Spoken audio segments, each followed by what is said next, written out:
Think about playing the same game but on two different devices. That to me presents quite a lot of financial opportunities. Also, that helps to drive quite a bit of growth as well in terms of average user database, player database, monthly average user growth as well. So many partners, so many brands are looking at esports with Southeast Asia as sort of like the golden child of opportunity.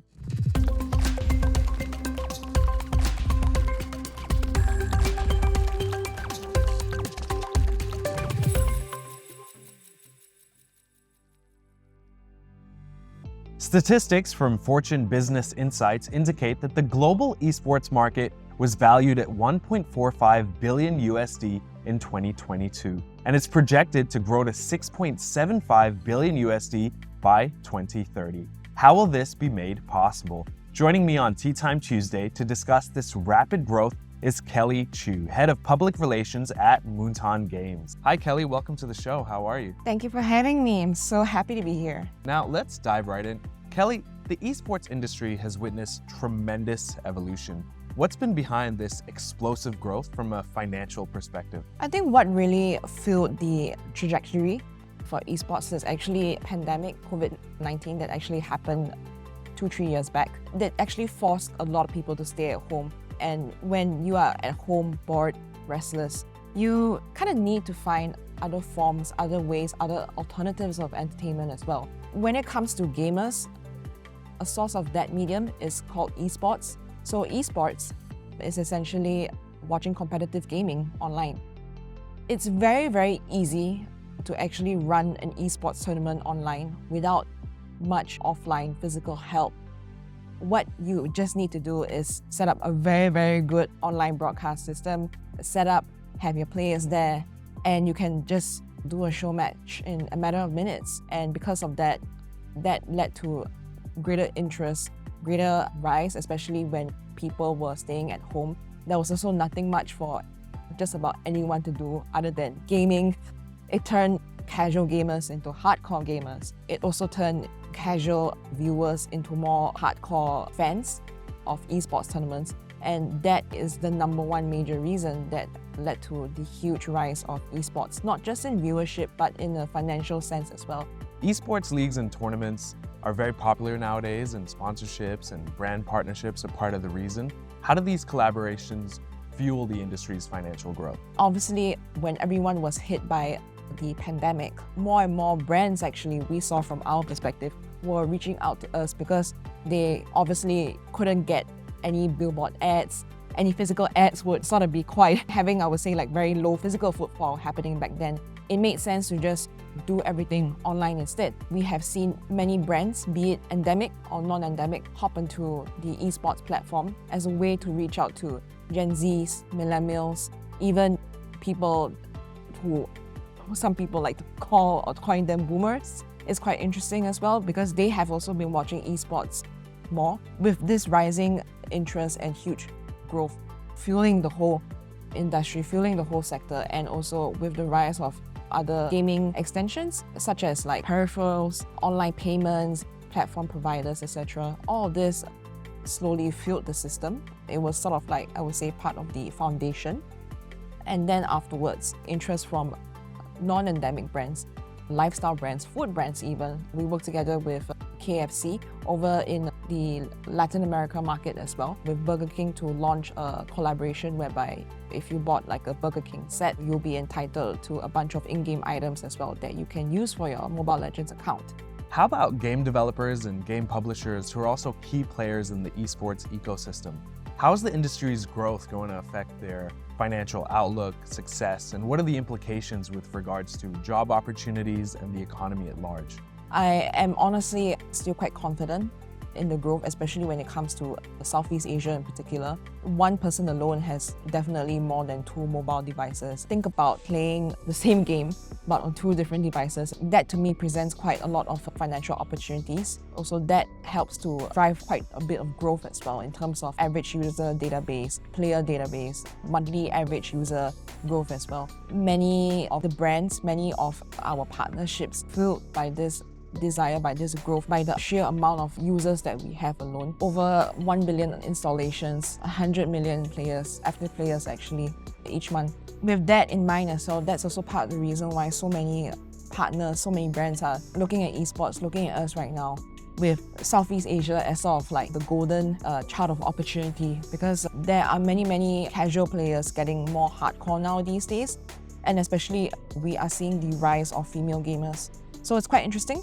According to a report by Nickel Partners, I believe, there is already more than over 60% of female gamers alone in Asia as well. Many of them are actually investing quite a lot into the mobile gaming ecosystem. It's so accessible, it's easy, a very wide, huge female community that they can connect with, they can feel also closer with as well. I think that's another market that many of the brands are also looking into. Now, going to career opportunities, it has been growing. So an online setup, you would have like a broadcast manager, maybe like a logistics manager, and also some marshals as well to sort of like host and to sort of manage the players when they are competing as well, versus the huge like physical setup like World Championship Series that requires a lot of manpower, a lot of talent, broadcast and production and logistics factors in mind as well. My estimate alone for our World Championships, that's like the highest tier of the Mobile Legends Bang Bang professional tournament series. We have more than 200 plus overseas players flying in typically. More than 300 an estimate, our own staff and also our own vendors as well. I mentioned broadcast, I mentioned production, I mentioned logistics, but that's not all actually. You need public relations, you need marketeers, you need link operations. There's just so much more behind the picture of what it takes to run an esports tournament alone. And we are always on the lookout for these individuals. We're still hiring. Many game publishing and esports publishing companies are still hiring as well. Now, let's discuss the attention that the industry may garner from financial institutions and investors. How do they view the esports industry? And are there any emerging trends in funding and investments? I think for them, they are seeing it as a way to reach out to new audiences as well, new untapped audiences. So say for instance, like a student who's playing a mobile game, they might not be very interested in investment platforms, equities, etc. But maybe if it's being showcased in an in-game banner or being in a collaboration or partnership with a mobile gaming company, then there might be some slight interest, or maybe, hey, I'm curious, like what exactly is this product or partnership about? So it's that untapped, I would say, new gen audience that you're trying to reach out to as well, especially with the Gen Zs and the millennials. They do actually have quite high spending power, especially those who are fresh graduates as well. They are looking to spend, they are looking to see what they can gain out of certain partnerships. They are also looking to see how does this partnership in a way helps them to power up their character as well. Here in Singapore, we work together with OCBC Frank. There has been great interest and sign-ups for the OCBC Frank card just to use our Mobile Legends Bang Bang designs. So I think many of them, they are seeing the potential that we have in order to fill their own self-interest and also their own perspectives, their own target audience as well, their own demographics. Because for us, many of our players are Gen Zs or millennials. Yes, there are definitely those age 40 and above that definitely also do play our game on a daily basis, but I think it's that new untapped audience, new growth that they're looking to. One of the unique, I would say, traditional cases that we have, it's a UBS Go. So we've been working together with them to actually set up a series offering our own players financial advice, and we integrate it even further by actually making a trophy, like an eSports trophy out of UBS Go. After the whole integration and also the whole eSports partnership together with them, they did see a rise of financial interest in how can they explore other alternate ways of investing. After that, we did receive quite a lot of interest from other traditional financial players that are looking to get into the esports scene. Kelly, before we sign off, can you tell me more about any exciting opportunities or potential challenges that lie ahead? Many of it would be, or rather a huge core, is actually sustainability. It's a bit difficult for young esports companies or esports organizations to keep afloat. The overhead costs, the challenges of also maintaining and also keeping to a fixed like player salary. these little things that they try to keep the company operating, growing, and at the same time trying to sort of like improve on BD, on sales, on marketing as well, like marketing your own brand.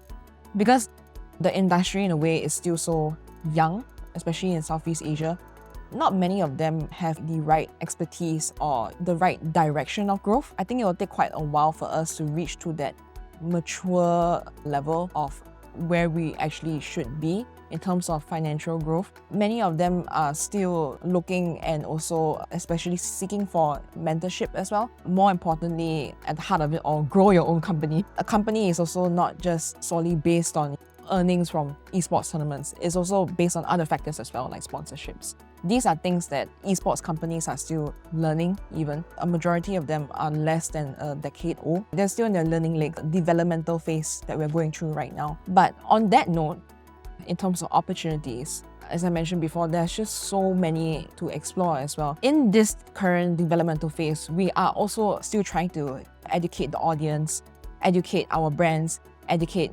non-endemic brands. What exactly is esports? How do we make it sustainable? How do we also provide not just players, but those outside of the player network and within the ecosystem itself, broadcast talent, logistics managers, production vendors? How do we also help to nurture this particular organization? How do we help them to extend, and how do we help them to look out for not just us but also other partners beyond their comfort zone, beyond their comfort level?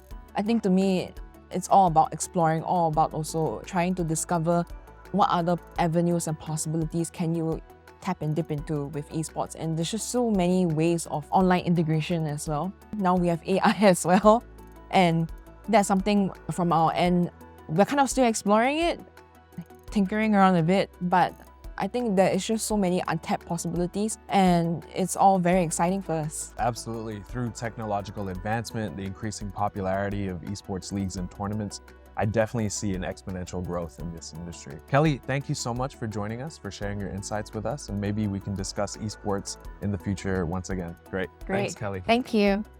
Exploring the esports dynamic ecosystem, we've discovered its impact on jobs and the economy and its rapid evolution. With increasing financial focus, an exciting transformation lies ahead for the industry. Stay tuned for our next episode, which will feature more insights and analysis. I'm Roshan Gidwani, and you've been watching Teatime Tuesday. Please like and subscribe for more. See you again.